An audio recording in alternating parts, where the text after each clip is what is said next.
Tu m'as ébloui par tes mélodies. Tu m'entoures d'un chant d'amour. Chant de délivrance devant mes ennemis. Toutes mes craintes s'enfuient. Je ne suis plus l'esclave de la peur. Je suis enfant de Dieu. Je ne suis plus l'esclave de la peur. Je suis enfant de Dieu. Avant ma naissance, tu m'avais choisi et appelé par mon nom. Tu m'as adopté, je suis de ta famille et ton sang coule dans mes veines. Je ne suis plus l'esclave de la peur.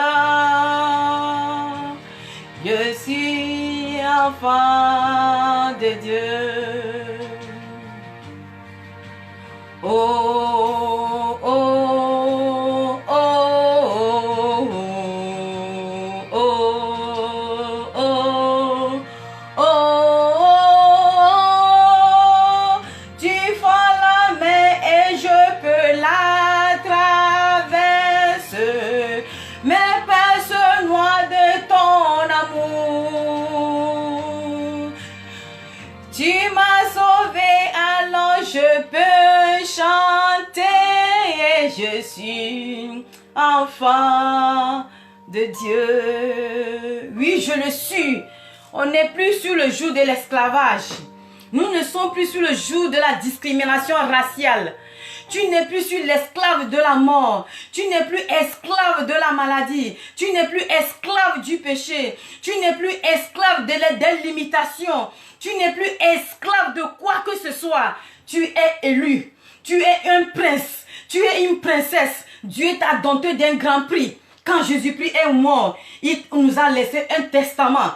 Il faut qu'on puisse voir l'avocat pour que nous puissions voir ce qui est écrit dans le testament, ce qui nous est destiné, la possession qui nous appartient, dans le nom puissant de Jésus-Christ de Nazareth.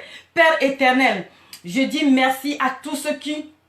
Je dis merci à Dieu et à tous ceux qui m'écoutent maintenant. Aujourd'hui, mon thème de ce matin, nous allons parler... Cana n'est pas pour les faibles. Cana, c'est pour les vaillants. Nous allons rentrer dans les Écritures, dans le nombre 13, verset 27 jusqu'à 30. Maintenant, depuis le temps des temps, toujours il y a une guerre entre Israël, Palestine, Gaza, et on n'en finit jamais. À qui appartient la possession? Comment il faut explorer, comment est-ce qu'il faut tomber sur ta bénédiction? Ce qu'on t'a légué, ce qui est de ton droit, comment est-ce qu'il faut le posséder? Par la vertu de la puissance de la parole, nous allons découvrir les Écritures maintenant. Nous allons rentrer dans les Écritures. Et dans les Écritures, nous allons voir à qui ça appartient. Le testament que Dieu t'a laissé, le testament que Jésus-Christ t'a laissé. Et tu as oublié, tu n'as pas la clé, tu n'as pas la lumière. Et tu as abandonné ça dans la main de quoi que ce soit. Dans la main d'un incirconscrit. Maintenant, lisons l'Écriture. Lisons Nombre 13, de verset 27 jusqu'à 30. Et nous allons lire aussi 1 Jean 5, verset 4. Nous allons ajouter Matthieu 11, verset 12, un verset que nous connaissons tous.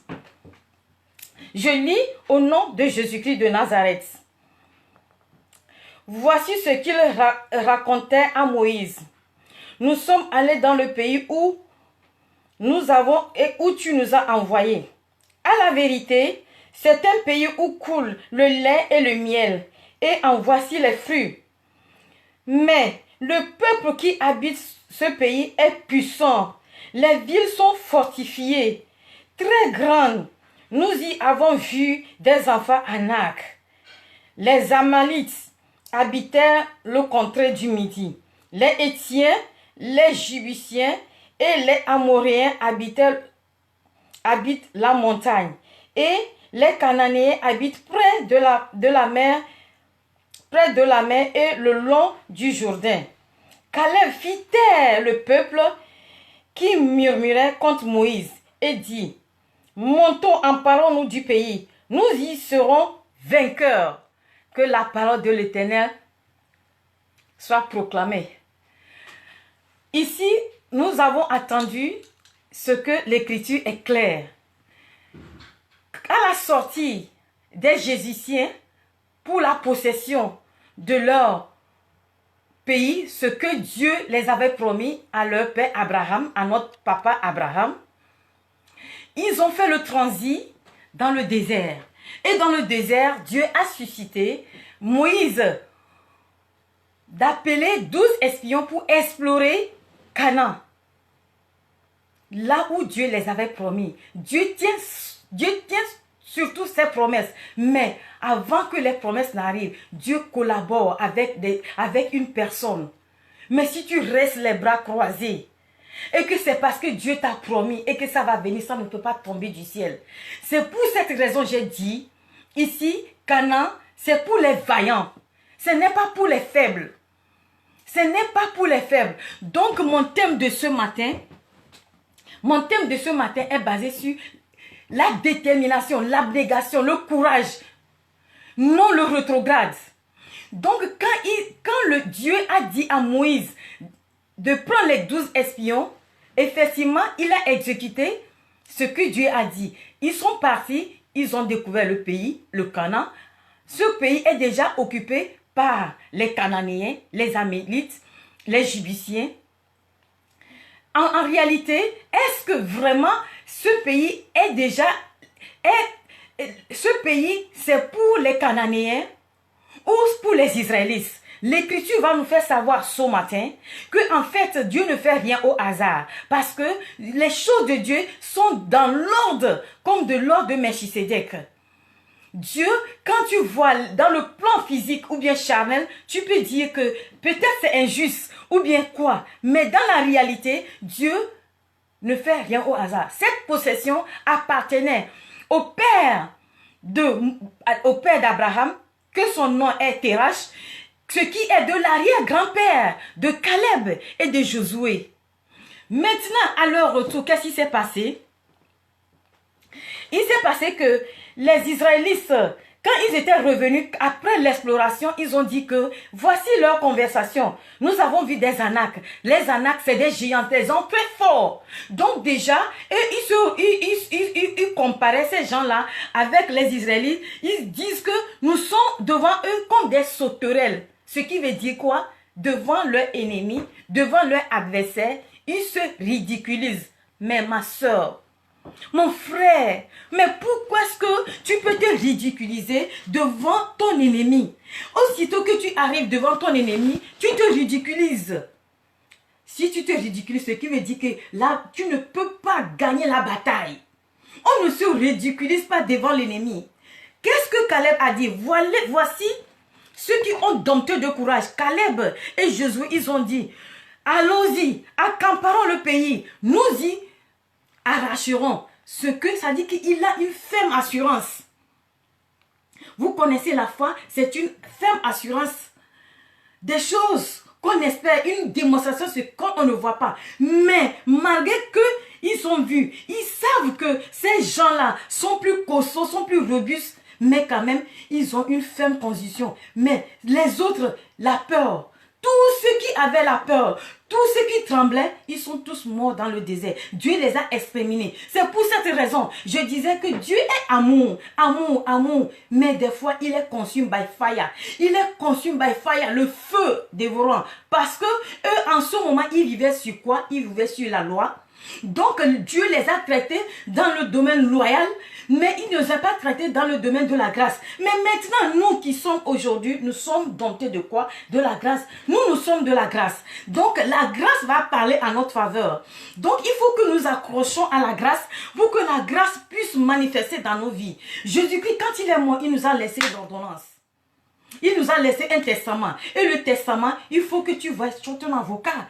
Comme ça, l'avocat va te dire ce que ton père a dit, ce que ton père t'a écrit, ce que ton père, la richesse que Dieu, ton père t'a laissé.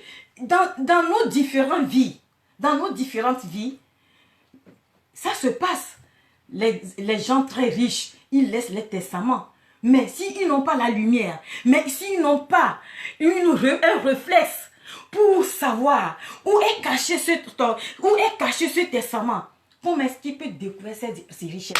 Il y a des terrains versés, il y a des usines versées, il y a quoi versé? Oh! Lève-toi sur ton pied maintenant et prends cette clé-là ce matin pour que tu puisses ouvrir la porte. Aujourd'hui, ce n'est pas demain. Ce n'est pas après-demain. Ce n'est pas lendemain. C'est en ce moment que tu es en train de m'écouter. C'est en ce moment que tu vas dompter ta richesse. En ce moment, tu vas rentrer dans ta possession.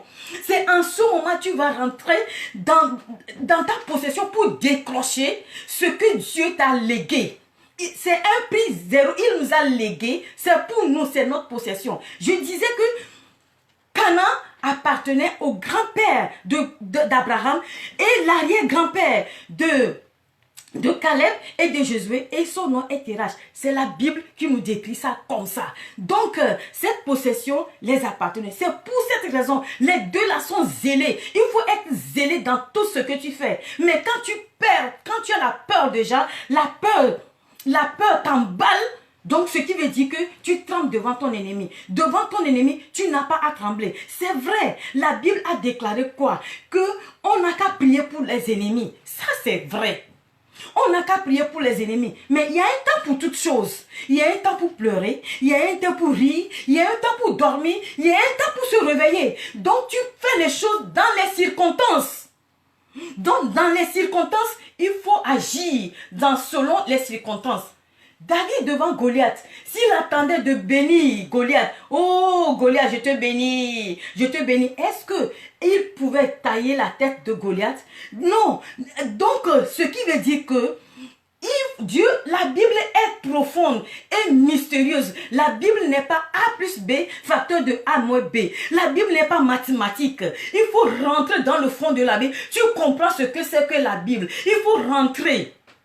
Donc, c'est vrai, on n'a qu'à prier pour les ennemis. Mais il arrive un temps, on ne prie plus nos ennemis. On taille la tête des ennemis. On taille la tête des ennemis. En faisant quoi? Ce n'est pas par les armes, ce n'est pas par les machettes, ce n'est pas par les gourdins. Mais tu dois doubler ton effort, la relation avec Dieu. Alléluia. La relation intime que tu as avec Dieu. Si tu pries une fois, tu doubles 10 fois. Ça veut dire que tu as la soif de Dieu, tu as la soif énorme avant que tu puisses décrocher ce qui est de ton droit, ce qui est de ta possession. C'est ce que Caleb et Josué ils ont fait. Aujourd'hui, dans nos différentes vies, taille la tête de tes ennemis, tout ce qui est jébusien, cananéen, amoréen, tout ça là. Il faut tailler les têtes. C'est Dieu qui les a donné cette opportunité, cette force-là. Quand tu pries, quand tu sais qu'il y a un héritage qui t'appartient. Aujourd'hui, nous avons nos héritages. Mais nous ne le savons pas. Même il y a les enfants orphelins que leurs pères sont morts et ils ont laissé les testaments. Je reviens dans la chair. Ça, c'est charnel. Mais s'ils n'ont pas la flair de posséder, ils vont rester comme ça, dans la souffrance. Jusqu'à quand? Est-ce que la souffrance, c'est pour nous? Non, l'argent appartient seulement à Dieu. Ce n'est pas dans le monde que nous allons rencontrer ça. Tu ne vas pas mourir. Toi qui m'écoutes ce matin, tu ne vas pas mourir avant de tomber dans ta bénédiction. Comme nos pères Abraham sont morts et ils n'ont pas vu la bénédiction. Donc ce matin, je te donne une clé. Je te donne la clé, c'est la prière, c'est la détermination, c'est le courage, c'est de l'abnégation. Il faut t'accrocher à Dieu. Des fois, nous sommes au bout de notre victoire. La victoire est au bout de notre nez. Mais nous reculons. Nous faisons nous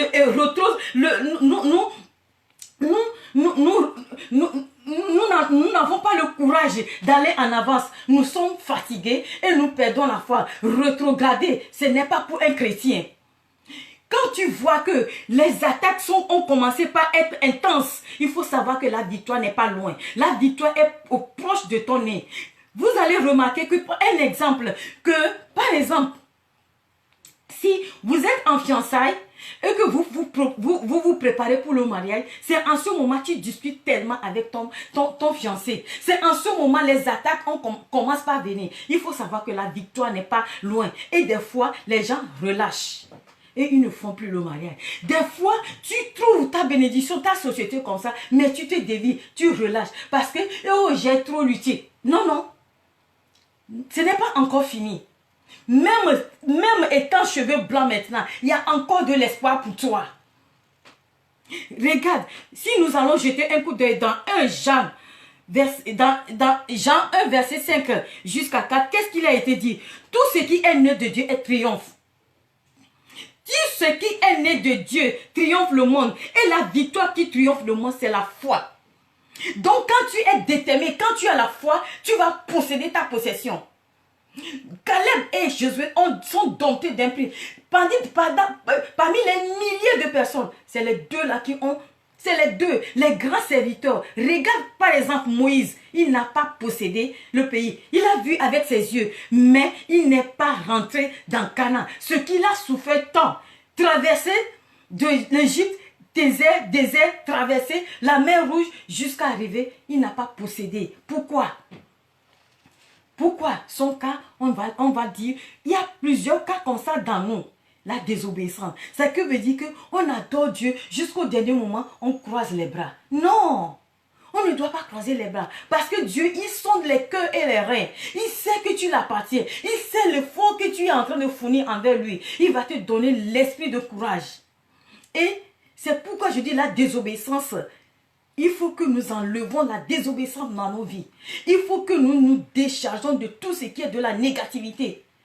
La négativité a poussé, beaucoup de milliers de personnes sont versées dans le désert. Seulement deux qui sont courageux, qui sont rentrés. Donc, je peux conclure en un mot que nous allons nous armer de tout ce que Dieu nous a donné comme la capacité. Toi qui m'écoutes ce matin, depuis que tu es sur le banc, depuis que tu as fini tes études universitaires, tu as le doctorat, mais tes CV, tu les as laissés un peu partout. Mais regarde-toi comme tu es en train de souffrir. Est-ce que la souffrance t'appartient? Est-ce que tu es dompté de la souffrance? Tu es dompté de richesse. Parce que celui qui t'a créé, il t'a créé à son propre image. Et il t'a couvert d'une puissance. Donc, toutes les caractéristiques qui est en Dieu est en toi. Donc, tu dois prier, tu dois reprendre maintenant la force. Le rétrograde n'est pas ta possession. C'est le courage qui est ta possession. Maintenant, tu redoubles ta force de prière. Tu peux même faire l'alliance avec Dieu. Tu peux faire l'alliance avec Dieu. Je sais que tu es en train d'écouter l'évangile, mais ce que je te dis ce matin, quand tu l'appliques, si tu vois mon passé et que tu vois maintenant mon présent, moi-même je suis témoignage. Moi, Valérie, je suis témoignage. Quand tu t'accroches à Dieu, quand tu es focalisé, quand l'ennemi veut te déstabiliser, quand tu résistes à l'ennemi, il te fuit. L'ennemi te fuit, il te laisse ta bénédiction. Il fuit même, il abandonne ta bénédiction. Alléluia. C'est pour cette raison, je disais que Canaan n'est pas pour les faibles, c'est pour les vaillants. C'est pour les vaillants. C'est pour ceux qui sont en Christ. Ce sont eux qui sont focalisés sur la foi. Ce sont eux qui arrachent leur bénédiction dans la main de Lucifer. Depuis là, tu as eu ton mariage. Ton mariage est en train de prendre... Il y a un vent que tu ne comprends pas. Il t'abandonne, il s'en va dehors. Il reste tant de semaines. Il ne te calcule même pas. Mais à qui tu vas être référé? Tu n'as pas ton avocat? Ton avocat n'est pas là pour que tu puisses lui frapper la porte. Avec tes pleurs, tu pleures sur le genou de Jésus-Christ à 0 heure. Il faut doubler le temps de prière maintenant. Ce n'est plus le temps de faire « je vous salue Marie » ou bien quoi que ce soit. C'est le temps de maintenant de l'interroger. Job, il a interrogé Dieu. Quand Dieu a testé, quand Dieu a dit au diable d'aller lui tester, quand la souffrance est intense, jusqu'à ce que Job a perdu la chair, ses os sont en train de se voir. Il dit, mais dis donc, c'est un Dieu que je sais. Sa femme lui a dit, abandonne Dieu, renie Dieu, et que maudit Dieu. Mais il a tenu ferme jusqu'à ce qu'il a fait des interrogations. Dans sa prière, il disait à Dieu, tu ne peux pas m'abandonner. Tant il a décrété des choses qui a suscité le trône de Dieu. Dieu lui a dit, merde, tu vas me dire, tu vas m'interroger ainsi. C'est dans les interrogations que Dieu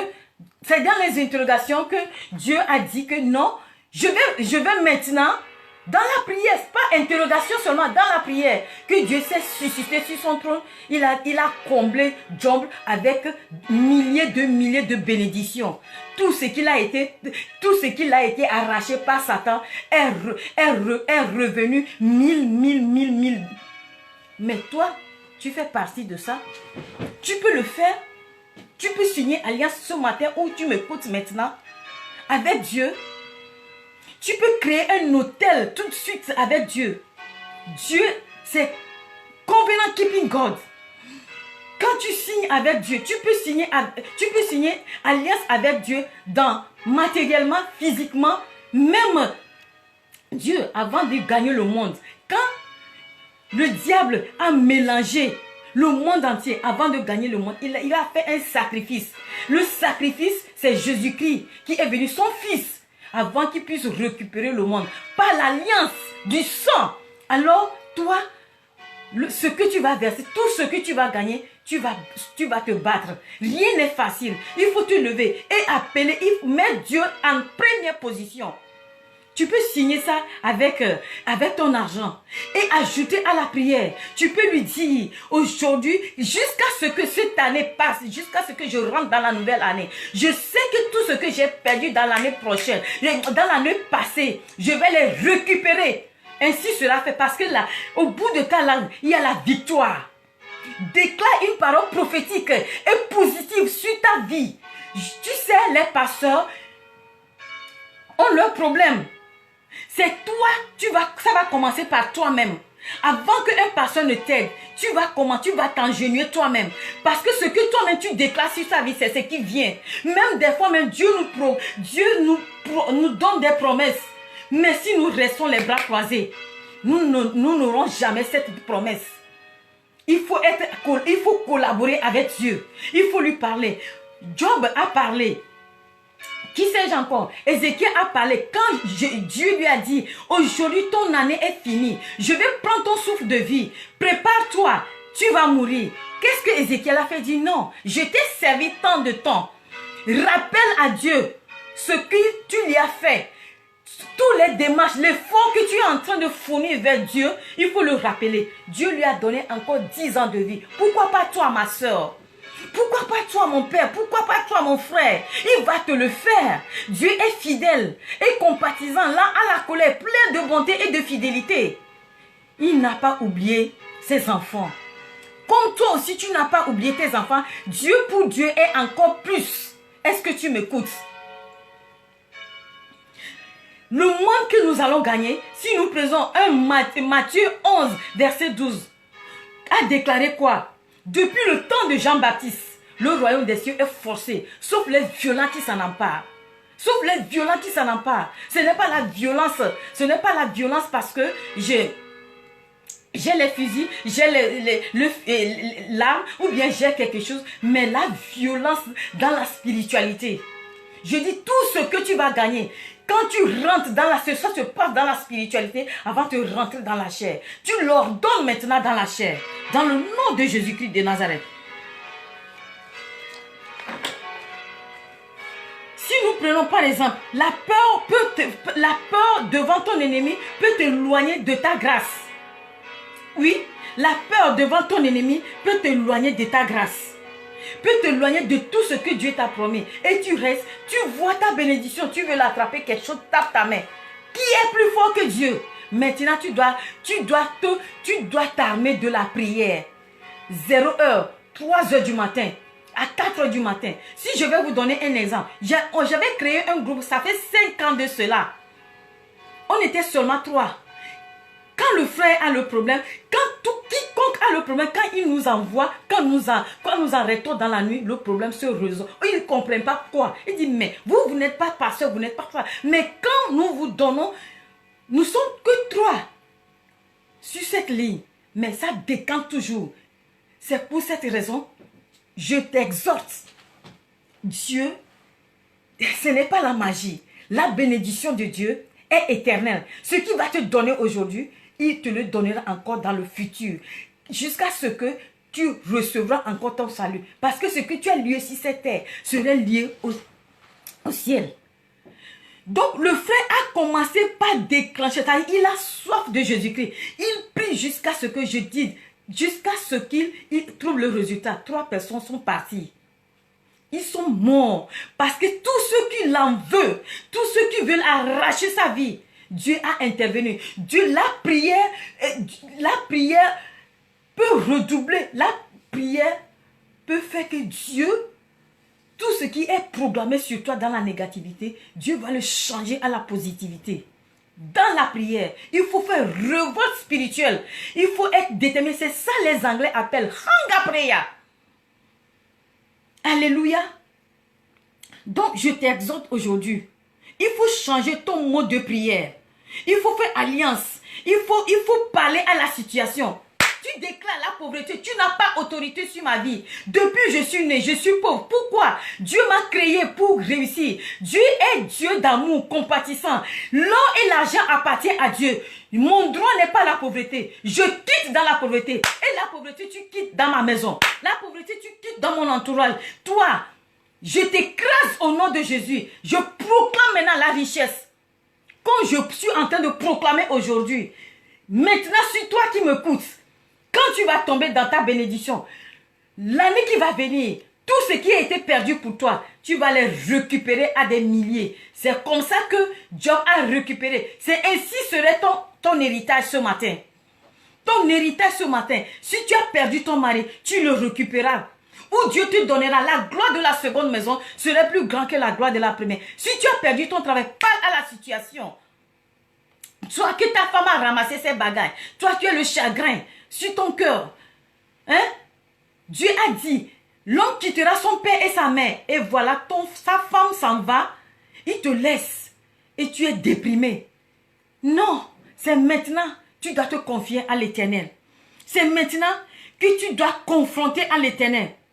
Pour que Dieu puisse te révéler les choses cachées. Te donner une autre dimension de prière. Pour que tu puisses focaliser et ramener ce qui est dans l'obscurité à la lumière. Et ça va se retourner dans la chair. Dans le nom de Jésus-Christ de Nazareth.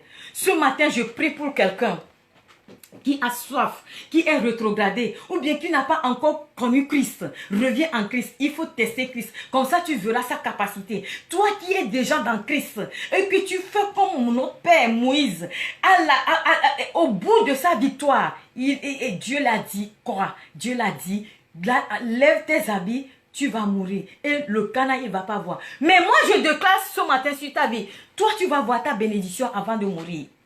Et les enfants de tes enfants vont voir cette bénédiction. Ton papier qui est caché où que ce soit. La discrimination qu'ils sont en train de faire autour de toi, dans ton travail. Les gens qui sont en train de couper les fils que tu ne puisses pas réussir. Les bâtons qui sont en train de mettre dans tes roues. Je proclame et je décrète ce matin sur ta vie que tu es dompté d'un grand prix. Que le sang de Jésus-Christ maintenant parle à ta faveur. Que le sang de Jésus-Christ maintenant, je déclare une grêle de pluie qui est tombée. Il a exterminé des milliers de personnes sur la route de tes ennemis. Ils vont passer par un seul chemin, mais pas des milliards de chemins. Ils vont se retrouver. Tu serais victorieux. Tu es déjà victorieux. Dans le nom de Jésus-Christ de Nazareth, la souffrance n'est pas domptée pour toi. Quitte. Déchaîne-toi des choses de pauvreté, de l'obscurité. Dieu t'a créé pour briller. Shine quand ta lumière arrive. Lève-toi quand ta lumière arrive. Prends Jésus-Christ pour ceinture de cuirasse. Attache-toi. Signe alliance. Prends quelque chose pour signer alliance avec Dieu. Je déclare et je déclare cette année-là, ça ne serait plus comme l'année passée quand tu as raconté des obstacles. Ces obstacles que tu as racontés, ces pieds qui t'ont lancé, ces injures qui t'ont infligé, que tu ne vas pas. Toi, il faut poursuivre ton objectif. Tu vas gagner. Tu serais bientôt ton but, tu vas le décrocher dans le nom de Jésus-Christ de Nazareth. Père éternel, je prie pour quelqu'un qui souffre maintenant. Je prie pour quelqu'un qui n'a pas d'argent. Je prie pour un orphelin maintenant qui n'a pas encore, qui ne sait pas que son père a laissé un testament quelque part. Réveille-toi maintenant. Fais un effort. Si tu ne le sais pas, si les vieux de ton village ne t'ont pas dit, mais Jésus-Christ va te donner la lumière pour que tu puisses posséder. Dans le nom puissant de Jésus-Christ de Nazareth, même si ta malade a arraché ça, même si toi une veuve, qui t'ont arraché, ils t'ont poussé dans la maison, que tu n'as pas droit aux héritages de ton mari, ce qui t'est destiné, parce que l'homme quitte son père et sa mère, et les deux deviennent une seule chair. Alors, si quelqu'un déclare sur ta vie que ta chair a laissé son testament que tu ne vas pas bouffer, il faut le déclarer que c'est ton droit. Il faut faire recours. Si vous avez vu la veuve qui a fait recours au juge, et finalement le juge lui a ouvert la porte. Il a insisté, elle a insisté jusqu'à ce que la porte est ouverte. C'est ainsi. Tu dois insister. Tu marches sur une terre qui a des épines, mais dans les épines, Dieu va te mettre des sables qui ne vont pas te toucher. De l'eau de ruissellement. Dans le désert, Dieu va créer de l'eau de ruissellement sur ton trou. Ne regarde pas tout ce qui est alentour. Toi, il faut faire face à l'Éternel. Je dis, Dieu des temps et des circonstances va faire quelque chose de nouveau dans ta vie. Va faire quelque chose de nouveau dans ta vie. Dans le nom puissant de Jésus-Christ de Nazareth. Cette année, ce n'est pas une année que tu as blagué. 2020, ça veut dire 2020. Hey, vous voyez l'année là. C'est une année de prospérité. Ce n'est pas une année de chèque. Car 2020, oui, je proclame sur toi tout ce qui est perdu pour toi. Tu récupéreras tout dans le nom de Jésus-Christ de Nazareth. Ton fiançailles, tu le récupéreras. Ton travail, ton argent, tout ce qui est de toi, tu le récupéreras aujourd'hui, charnellement. Tu le récupéreras dans le monde à venir. Parce que la pauvreté, les gens pensent que quand tu es pauvre, tu vas irriter le royaume des cieux. Non, ce n'est pas ça qui irrite le royaume des cieux. C'est le salut qui irrite le royaume des cieux. C'est le salut qui irrite c'est pas le salut que tu vas hériter le royaume des cieux. Ce n'est pas parce que je suis riche que je ne vais pas aller au ciel, ou bien parce que je suis pauvre que je vais aller au ciel. Mais c'est ta foi en Christ. La richesse ou la pauvreté n'a rien à voir du monde céleste. Tu es riche, mais quand tu as la crainte de Dieu, tu vas mériter le royaume. Tu es pauvre, tu n'as pas la crainte de Dieu, tu ne mérites pas. Donc, mais toi qui m'écoutes là, je sais que Dieu ne t'a pas créé pour la pauvreté. Dieu t'a créé avec un grand prix. Le sang qui a déjà coulé sur la croix a déjà payé son prix. Maintenant, c'est à toi. Le reste de travail, c'est toi-même. Maintenant, à l'heure où tu m'écoutes, ne va plus chercher ailleurs. À l'heure où tu m'écoutes, reviens à Jésus. À l'heure où tu m'écoutes, tu prends tes armes. Ne regarde pas tes cheveux blancs. Parce que Dieu est capable de renouveler toutes choses. Le peu de temps qui te reste, Dieu va te combler des richesses immenses que tu n'as pas pensé. La richesse que tu dois dire, ouf, je me suis confié, mais j'ai écouté cet évangile. J'ai pratiqué. Voilà, aujourd'hui, je suis en train de jurer. Fais l'alliance avec Dieu. Fais alliance avec Dieu, Père éternel. Je dis merci, je te rends gloire pour tous ceux qui m'ont écouté.